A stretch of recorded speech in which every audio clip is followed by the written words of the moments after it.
Hi guys! Nung Sunday pa ang video na to, ngayon ko lang na voice over. Church anniversary namin kaya may pa-decorations na balloons. At ito si Papa dito dumaan sa art nila. Maaga kaming nakarating kaya nakapag-picture pa. Nauna po kami sinundo ng church bus namin kaya maaga pa lang ay nandito na kami. Ayan, sa harapan kami pinaupo para yung huli na dumating ay hindi na palakad-lakad para maghanap kung saan sila uupo.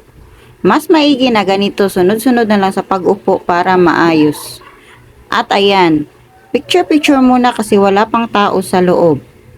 42 years of existence na sa aming church at meron ding mga mugs na souvenirs.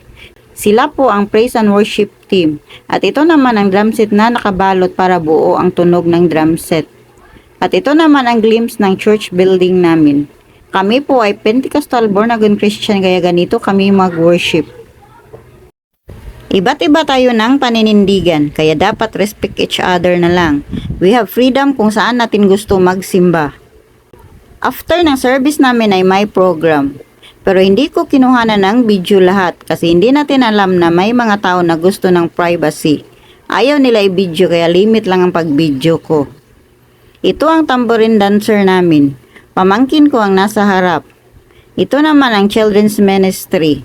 Hindi pa kasali dyan ang ibang bata na maliliit. At ito naman ang women's ministry. Ang sisi kong tunay ang nasa una.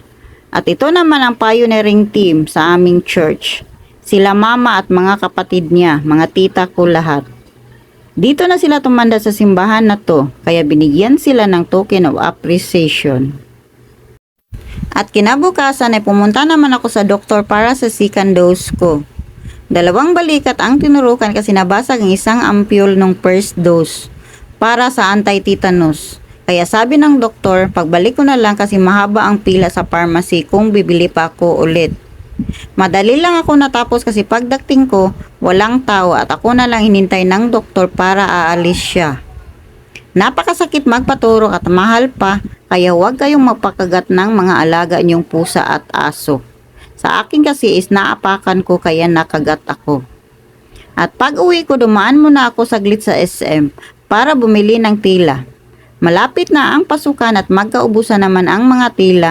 Mas mabuti na maaga pa lang ay bibili na para hindi na ako pupunta sa city. Dito lang ako sa tila pabrika bumili. At ito ang tila nila ate at 4 meters binili ko para sa 2 pantalon niya.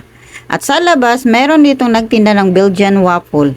Kaya bumili na rin ako dahil paborito ito ni ate.